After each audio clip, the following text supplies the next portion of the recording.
Hello दोस्तों, कैसे हैं आप सभी। आशा करती हूँ आप सभी स्वस्थ होंगे। मैं डॉक्टर श्वेता आप सभी का अपने चैनल पर स्वागत करती हूँ। दोस्तों, आज हम एक ऐसे होम्योपैथिक मेडिसिन के बारे में बात करेंगे जो कि रेडनेस, इन्फ्लेमेशन और पेन के लिए बहुत ही इफ़ेक्टिव है। दोस्तों, अगर आपको किसी पार्ट में, बॉडी के किसी पार्ट में आपको रेडनेस हो गया है, सूजन आ गया है और बहुत ही ज़्यादा पेनफुल है वो पार्ट, तो उसके लिए आप ये मेडिसिन यूज़ कर सकते हैं। जी हाँ दोस्तों, आज हम बेलाडोना 200 के बारे में बात करेंगे। बेलाडोना की गाइडिंग इंडिकेशंस, क्लिनिकल कंडीशंस की किन किन बीमारियों में आप इसे यूज़ कर सकते हैं, एलिमेंट्स फ्रॉम के बारे में कि इसके पॉजिटिव फैक्टर्स क्या क्या हैं, कैसे आपकी बीमारी की शुरुआत होती है, कैसे कंप्लेंट्स की शुरुआत होती है, और उसके मोडालिटीज़ के बारे में कि आपको किन कंडीशंस में कंप्लेंट्स इंक्रीज़ होते हैं और किन कंडीशंस में आपको बेटर फील होता है। तो चलिए शुरू करते हैं, बिना देरी किए बेलाडोना 200 के बारे में बात करते हैं। दोस्तों, बेलाडोना के क्लिनिकल कंडीशंस के बारे में जानते हैं कि किन किन बीमारियों में आप इसे यूज़ कर सकते हैं।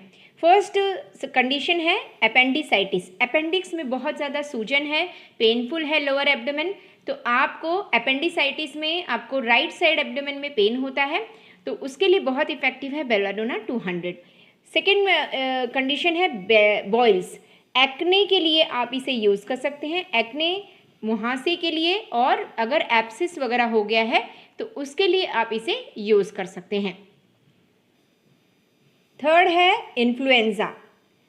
फोर्थ है एन्यूरेसिस। एन्यूरेसिस का मतलब होता है कि बेड वेटिंग, जिन लोगों को नाइट में या फिर जिन लोगों को दिन में भी इनवॉलेंट्री यूरिनेशन होता है, यानी कि यूरिन पे कंट्रोल नहीं रहता है, तो बेड वेट हो जाता है रात को, तो उनके लिए बहुत इफेक्टिव है बेलाडोना 200।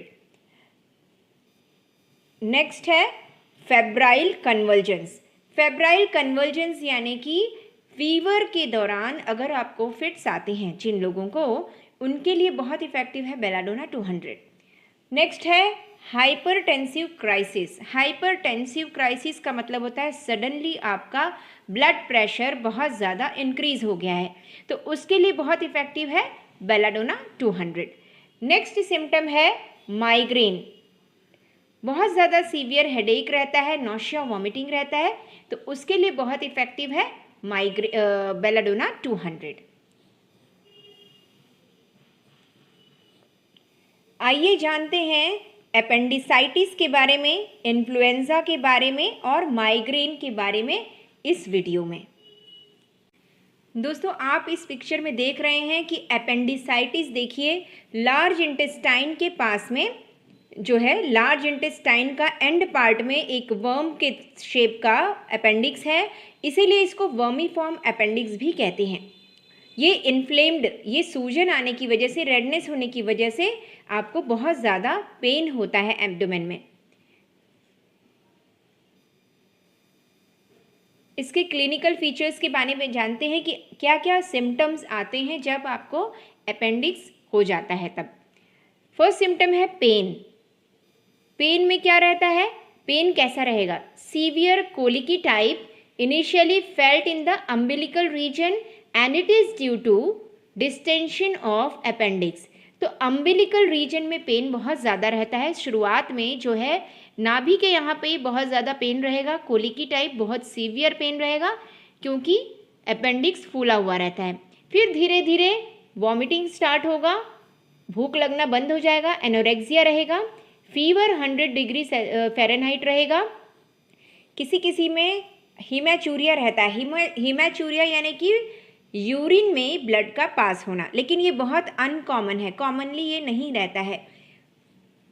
नेक्स्ट है कॉन्स्टिपेशन, बहुत ज़्यादा कब्ज़ की शिकायत होने लगती है।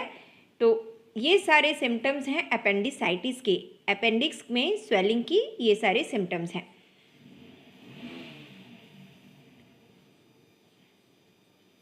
इसको आप कैसे जानेंगे, अगर हम, ये रोसिंग साइन है, ये अगर पॉजिटिव आता है तो यानी कि आपको अपेंडिक्स की प्रॉब्लम है। When the pressure over patients left quadrant causes pain in the right lower quadrant, अगर आपको पेन, अगर आप ये प्रेशर यहाँ डालेंगे, अगर इस जगह पे लोअर क्वाड्रेंट में लेफ्ट साइड में अगर प्रेशर डालेंगे तो आपको पेन राइट साइड में होगा।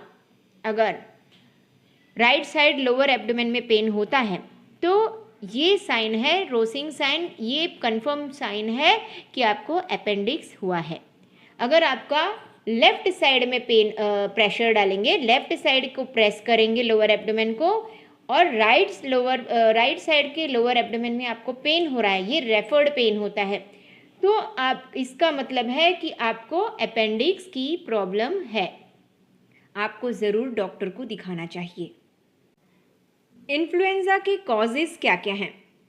Influenza virus, the flu is caused by influenza A and B viruses. तो इन्फ्लुएंजा किससे होता है? Influenza A and B viruses की वजह से, which are easily spread from person to person. तो बहुत ईजिली वो स्प्रेड होता है एक पर्सन से दूसरे पर्सन में। कैसे स्प्रेड होता है? क्योंकि ये एयरबॉर्न ट्रांसमिशन होता है। इसमें एयरबॉर्न का मतलब होता है viruses are typically spread through the air when an infected person coughs or sneeze। यानी कि जो पर्सन इन्फेक्टेड पर्सन अगर इन्फ्लुएंजा से इन्फेक्टेड है वो अगर खांसी करता है या छींकता है तो उससे जो है वायरस जो है एयर में स्प्रेड हो जाता है। और अगर उस इन्फेक्टेड एयर के कांटेक्ट में जो लोग भी आते हैं तो उनको जो है इन्फ्लुएंजा हो जाता है। तो ये एयरबॉर्न ट्रांसमिशन के थ्रू फैलता है। इसके सिम्टम्स क्या क्या हैं? सिम्टम्स है sudden onset of fever, a high temperature is common sign that your body is fighting off a viral infection. तो ये एक कॉमन साइन है। हाई टेम्परेचर का फीवर रहेगा, हाई टेम्परेचर फीवर रहेगा। ये साइन किसका होता है? जब हमारे बॉडी में इन्फेक्शन एंटर कर चुका रहता है और हमारी बॉडी फाइट करती है उससे, तब ये जो है ये फीवर के रूप में आपको दिखाई देता है। नेक्स्ट सिम्टम है कॉफ। कॉफ में क्या होता है? The flu often involves a dry cough, मतलब इसमें जो है ड्राई कॉफ रहेगा, कफ नहीं निकलेगा। नेक्स्ट सिम्टम है sore throat. Sore throat, the scratchy or painful throat is common symptom। तो आपका थ्रोट जो रहेगा उसमें सोरनेस रहेगा, पेनफुल रहेगा और एचिंग रहेगा। तो ये एक कॉमन सिम्टम है इन्फ्लुएंजा का। नेक्स्ट सिम्टम है body aches and muscle pain, feeling achy throughout your body. Especially कहाँ कहाँ होगा? In the back, legs and head is typical. तो body aches and muscle pain होगा, बॉडी पेन होगा, muscle pain होगा, लेकिन सबसे ज़्यादा पेन कहाँ होगा? बैक में होगा, लेग्स में होगा और हेड में होगा। सबसे ज़्यादा पेन यहाँ पर होगा। नेक्स्ट सिम्टम है fatigue, feeling tired and weak is common sign of the flu. तो जो इन्फ्लुएंजा है उसमें बहुत ज़्यादा थकान लगती है और बहुत ज़्यादा कमज़ोरी महसूस होती है। नेक्स्ट सिम्टम है इन्फ्लुएंजा के headache. Flu can cause headaches often alongside a fever, मतलब फीवर के साथ साथ आपको सिर में भी बहुत ज़्यादा दर्द रहेगा। रनी और स्टफी नोज। तो नेक्स्ट सिम्टम है रनी और स्टफी नोज, यानी कि या तो फिर ब्लॉक्ड रहेगा नोज ब्लॉक रहेगा, या फिर रनी नोज रहेगा, यानी कि आपका वाटरी डिस्चार्ज होगा नोज से। नेक्स्ट सिम्टम है चिल्स है सिम्टम।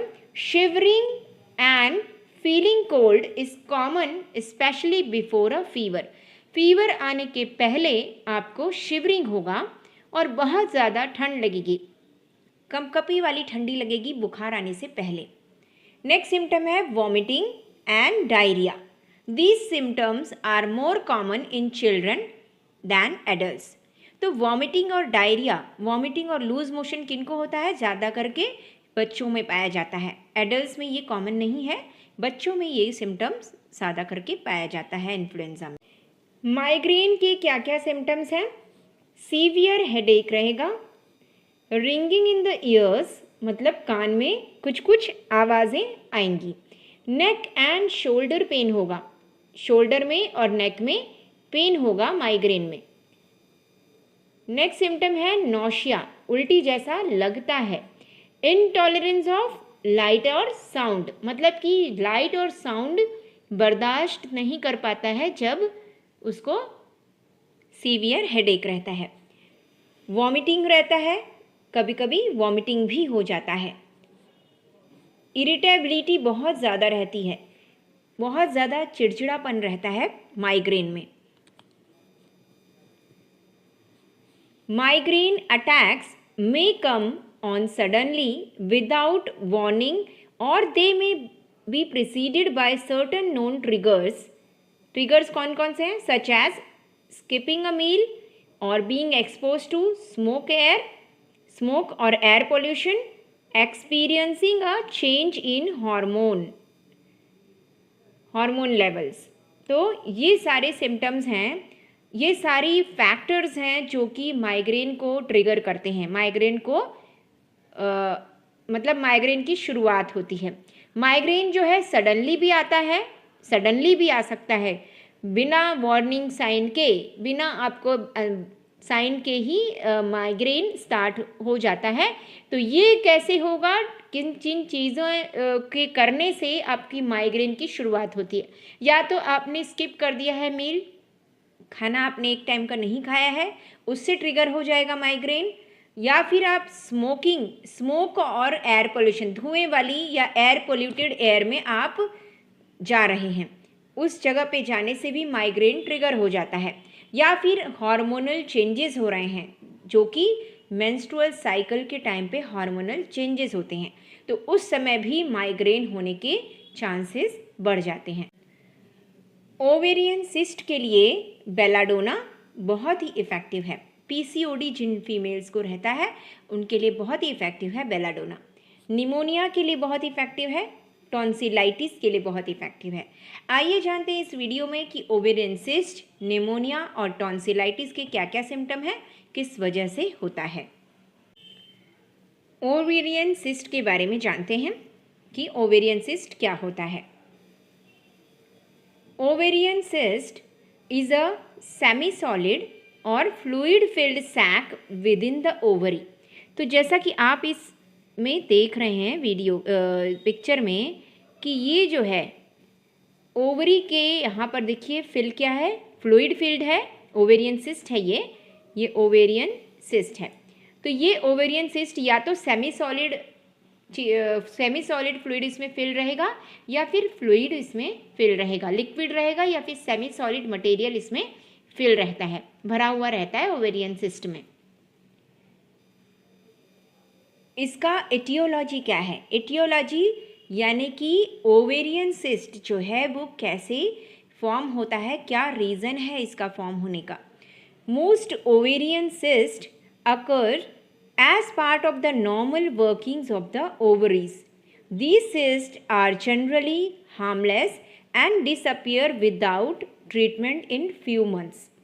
तो कभी कभी जो है ओवेरियन सिस्ट कैसे फॉर्म होता है, वो नॉर्मल वर्किंग होता है ओवरीज का नॉर्मल वर्किंग जो होता है वैसे ही ओवेरियन सिस्ट फॉर्म होता है। लेकिन ये जो ओवेरियन सिस्ट है वो अपने आप वो हार्मलेस होता है और अपने आप डिसअपियर हो जाता है, जिसको ट्रीटमेंट की ज़रूरत नहीं पड़ती है। दूसरा, ओवेरियन सिस्ट कैसे फॉर्म होता है? Cyst caused by abnormal cell growth and aren't related to the menstrual cycle. They can develop before and after the menopause. तो ये सिस्ट अगर फॉर्म हो रहा है एबनॉर्मल सेल ग्रोथ की वजह से, अगर एबनॉर्मल सेल ग्रोथ की वजह से आपका सिस्ट बन रहा है और जो कि आपके मेंस्ट्रुअल साइकिल से कोई रिलेशन नहीं है उसका, they can develop before and after menopause. Menopause के पहले भी हो सकता है और मेनोपॉज के बाद भी हो सकता है। इसको पीसीओडी भी कहा जाता है, पॉलीसिस्टिक ओवेरियन डिजीज़। अगर एक सिस्ट से ज़्यादा सिस्ट फॉर्म हो जाता है ओवरीज में तो उसको पॉलीसिस्टिक ओवेरियन डिजीज़ कहा जाता है, मल्टीपल सिस्ट फॉर्म हो जाता है। इसके सिम्टम्स के बारे में जानते हैं कि पीसीओडी ओवेरियन सिस्ट के क्या सिम्टम्स होते हैं, कि आप जो हैं तुरंत डॉक्टर के पास जाएं। एब्डोमिनल ब्लोटिंग और स्वेलिंग, तो एब्डोमेन में ब्लोटिंग रहेगा, गैस फॉर्म होगा और या फिर स्वेलिंग रहेगा। पेनफुल बॉवेल मूवमेंट, मतलब कि आपको जो है मोशन जो होगा वो बहुत ही पेनफुल होगा, स्टूल पास करने में बहुत ही पेन होगा। पेल्विक पेन बिफोर और ड्यूरिंग मेंस्ट्रुअल साइकिल, तो जो लोअर एब्डोमेन पेन होगा वो या तो पहले होगा मेंसेस के या फिर पीरियड्स के दौरान होगा। Lower abdominal pain. Painful intercourse, painful intercourse यानी कि जब आप रिलेशन करेंगे उस समय आपका इंटरकोर्स पेनफुल होगा। Pain in the lower back और थाइस, तो लोअर बैक और थाइस में पेन रहेगा। ब्रेस्ट टेंडरनेस रहेगा, ब्रेस्ट टेंडरनेस यानी कि ब्रेस्ट में पेन रहेगा। नौशिया, वॉमिटिंग रहेगा। When a cyst ruptures from the ovary, there may be, जब cyst आपका अगर रप्चर हो जाता है, फट जाता है फ्रॉम द ओवरी से, तो क्या क्या सिम्टम्स होंगे उसके? सीवियर और sharp pelvic pain in lower abdomen in one side, बहुत ही सीवियर और शार्प पेन होगा लोअर एब्डोमेन में वन साइड में। फीवर होगा, फेंटनेस और डिजीनेस रहेगा, रैपिड ब्रीदिंग रहेगा। फीवर आएगा, बहुत बेहोशी हो जाएगी, डिजीनेस चक्कर आएगा और रैपिड ब्रीदिंग यानी जल्दी जल्दी सांसें चलेंगी। आइए जानते हैं टॉन्सिलाइटिस के बारे में। इन्फ्लेमेशन और infection of the tonsils is medically termed as tonsillitis. तो जो टॉन्सिल्स होते हैं हमारे माउथ में, उनमें अगर इन्फेक्शन हो गया है या फिर सूजन आ गया है तो उसको टॉन्सिलाइटिस कहते हैं। Tonsils are protective lymph glands that are situated on both sides of the throat. तो जो टॉन्सिल्स होते हैं वो हमारे प्रोटेक्टिव लिम्फ ग्लैंड्स होते हैं जो कि माउथ के दोनों साइड, थ्रोट में दोनों साइड प्रेजेंट होता है। The tonsils constitute an important part of the body's immune system and are viral defence organs. तो ये हमारे बॉडी का इम्यून सिस्टम का इम्पॉर्टेंट पार्ट है और वायरल डिफेंस ऑर्गन्स यानी कि वायरस को शरीर से बाहर निकालने का एक माध्यम है, एक जरिया है। They protect the body from bacteria and viruses by fighting these as soon as they enter the body via the oral and nasal cavity। तो ये हमारे बॉडी को कैसे प्रोटेक्ट करता है? बैक्टीरिया एंड वायरसेस से, क्योंकि ये जो है बॉडी के बाहर जो बैक्टीरिया एंड वायरसेस जैसे बॉडी में एंटर कर जाते हैं तो उनको फाइट करके ये हमारे बॉडी में एंटर करने से रोकता है। जैसे कि माउथ और नेज़ल कैविटी के थ्रू जो है बैक्टीरिया और वायरसेस हमारे बॉडी में एंटर करते हैं, तो ये इनसे लड़ करके हमारे बॉडी को प्रोटेक्ट करता है। माउथ में ही ये फाइट करके बॉडी के अंदर पूरा जाने से रोक देता है अगर माउथ और नेज़ल कैविटी के थ्रू बैक्टीरिया और वायरसेस एंटर कर जाते हैं। तो देखिए टॉन्सिल्स में वाइट पैचेस फॉर्म हुए हैं और नोड्यूल्स, तो इसे ही टॉन्सिलाइटिस कहते हैं। अब जानते हैं नॉर्मल टॉन्सिल्स और इन्फ्लेम्ड टॉन्सिल्स में क्या डिफरेंस है। आप जैसा कि देख रहे हैं पिक्चर में, नॉर्मल टॉन्सिल्स में देखिए कोई सूजन नहीं है और एबनॉर्मल टॉन्सिल्स, इन्फ्लेम्ड टॉन्सिल्स जो है वो कितना सूजन है उसमें, और रेड भी है, सूजन भी है और बहुत ज़्यादा इन्फ्लेम्ड है। अब जानते हैं इसके कॉजेज़ के बारे में कि टॉन्सिलाइटिस कैसे होता है। Bacterial and viral infections can cause tonsillitis through droplet infection. तो जो एयरबॉर्न, ये भी एयरबॉर्न ही होता है, बैक्टीरियल एंड वायरल इन्फेक्शन की वजह से होता है टॉन्सिलाइटिस। अगर जो है कोई खांसता या छींकता है तो ये जो है बैक्टीरिया जो है बॉडी में एंटर कर जाता है, तो ये भी ड्रॉपलेट इन्फेक्शन की वजह से होता है। कॉमन कॉजेज स्ट्रेप्टोकॉकस बैक्टीरिया, तो जो स्ट्रेप्टोकॉकस बैक्टीरिया है उसकी वजह से टॉन्सिलाइटिस होता है। अब जानते हैं बैक्टीरियल और वायरल टाइप टॉन्सिलाइटिस में क्या डिफरेंस है। बैक्टीरियल अगर जो टॉन्सिलाइटिस होता है उसमें जो है रेड होगा, इन्फ्लेम्ड होगा और साथ ही वाइट स्पॉट होगा, और जो वायरल होगा उसमें सिर्फ रेडनेस और इन्फ्लेमेशन ही रहेगा टॉन्सिल्स में। टॉन्सिलाइटिस की ट्रिगरिंग फैक्टर्स कौन कौन से हैं? Foods with artificial colours and preservatives. तो अगर फूड्स में आर्टिफिशियल कलर्स ऐड कर रहे हैं या फिर प्रिजर्वेटिव ऐड कर रहे हैं उसको प्रिजर्व करने के लिए लॉन्ग टाइम के लिए, तो उसको खाने से टॉन्सिलाइटिस होने के चांसेस है। जैसे कि रेस्टोरेंट्स वगैरह में ये सारी चीज़ें यूज़ होती हैं। पीनट्स खाने से पीनट्स यानी कि मूंगफली खाने से भी किसी किसी को टॉन्सिलाइटिस हो जाता है। Cold foods and cold drinks और आइसक्रीम खाने से भी टॉन्सिलाइटिस होता है। चेंजेस ऑफ वेदर, अगर जो है वेदर चेंज होता है, जैसे कि मौसम बदलते रहता है, जैसे कि बारिश है, बारिश से ठंडी आ रही है, तो ठंडी के बाद में गर्मी शुरू हो रही है, तो चेंज ऑफ वेदर होता है।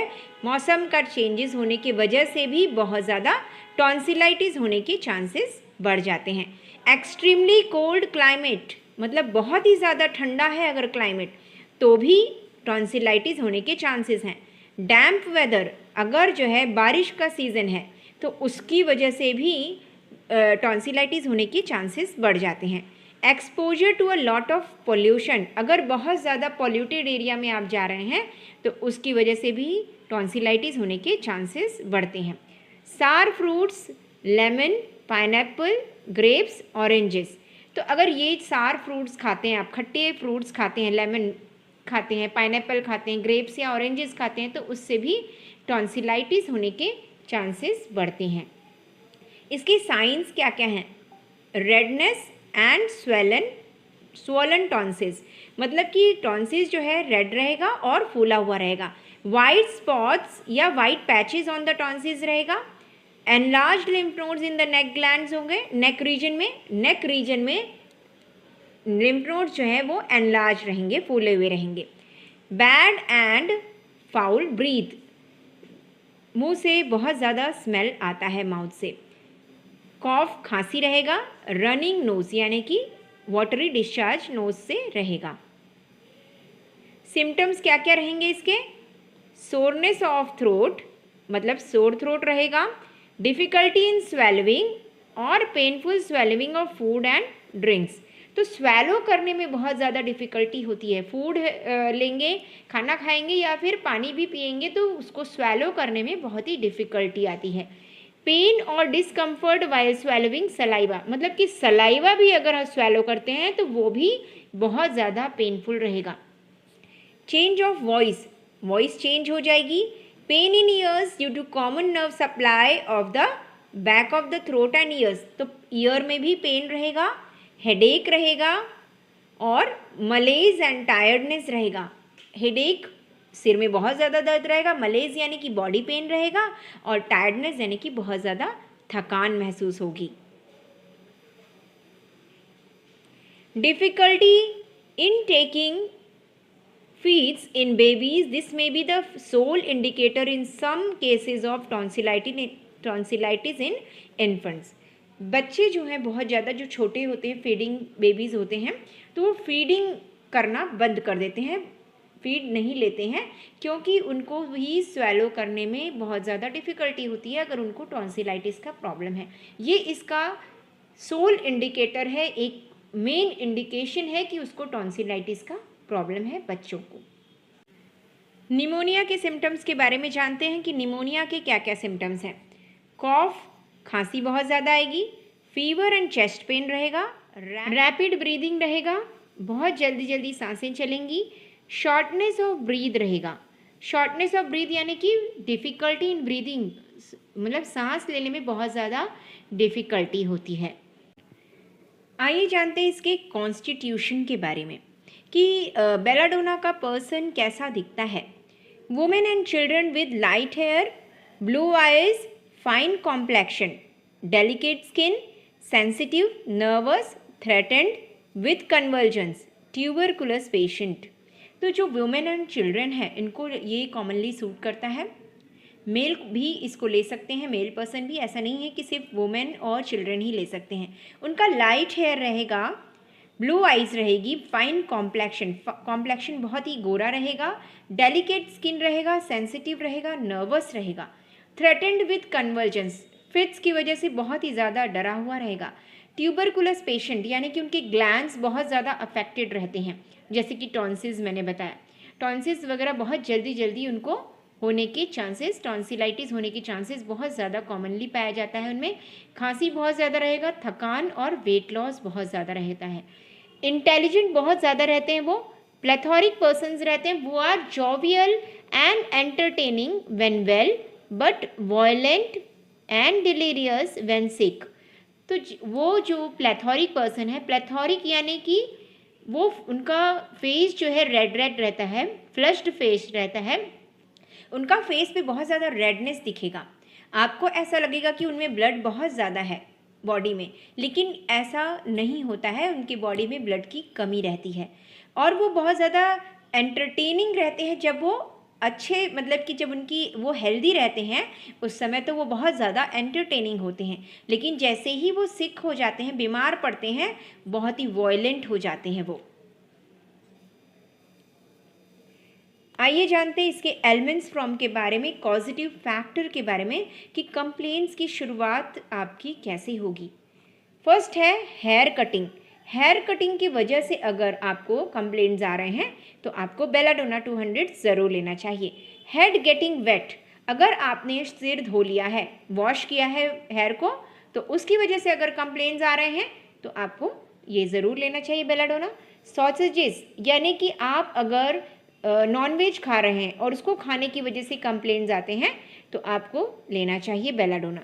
सन, यानी कि अगर आपको हीट, अगर आप बाहर जाते हैं धूप में, वहाँ पे जाने की वजह से आपको कोई कंप्लेंट्स आ रहे हैं तो बेलाडोना 200 लेना चाहिए। वॉकिंग इन विंड, अगर ठंडी हवा में आप वॉक कर रहे हैं, उस समय अगर आपको बहुत ज़्यादा कंप्लेंट्स आ रहे हैं, शुरुआत हो रही है, कोई भी कंप्लेंट्स आ रहा है, तो आपको बेलाडोना 200 लेना चाहिए।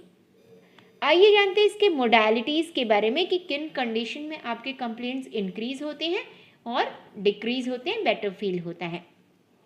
वर्स बाय वॉशिंग हेड, अगर आप हेयर वॉश करते हैं तो आपका कंप्लेंट्स जो है बढ़ जाता है।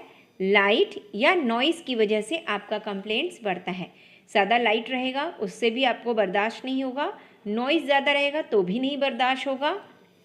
हीट ऑफ सन, जैसा कि एलिमेंट्स फ्रॉम में मैंने बताया था कि हीट ऑफ सन में जाने से, अगर धूप में आप जाते हैं तो उसकी वजह से अगर आपका कंप्लेंट्स इंक्रीज होता है तो बेलाडोना 200 ज़रूर लेना चाहिए। आफ्टर टेकिंग कोल्ड, अगर आपने कोल्ड थिंग्स ले लिया है, आइसक्रीम वगैरह खा लिया है, तो उसकी वजह से अगर आपको प्रॉब्लम्स हो रहा है तो आपको बेलाडोना लेना चाहिए।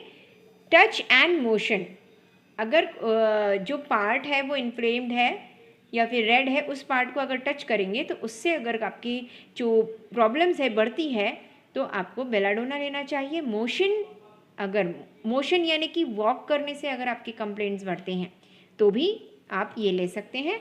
Better by rest in bed, अगर आप जो है बेड रेस्ट करते हैं तो उससे आपको आराम पड़ता है।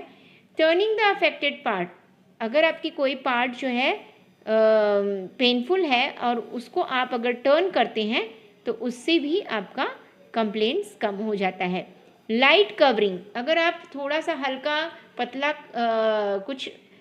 कुछ ये कपड़ा ओढ़ते हैं तो उससे अगर आपके कंप्लेंट्स बेटर होते हैं तो आपको बेलाडोना लेना चाहिए। दोस्तों, आपको ये जानकारी कैसी लग रही है आप मुझे कमेंट करके ज़रूर बताइएगा। चैनल को सब्सक्राइब करिए, बेल आइकन प्रेस करिए ताकि आने वाली वीडियो की नोटिफिकेशंस आपको सही समय पर मिलती रहे। दोस्तों, मैं अपने आने वाली वीडियो में बेलाडोना की गाइडिंग इंडिकेशंस और उसके साइंस एंड सिम्टम्स के बारे में बताऊंगी, तो पूरी जानकारी के लिए वीडियो को एंड तक ज़रूर देखिएगा। लाइव सेशन को ज़रूर अटेंड करिए, एवरी सैटरडे 1 o'clock को होता है। तो पूरी जानकारी देखने के लिए थैंक यू सो मच।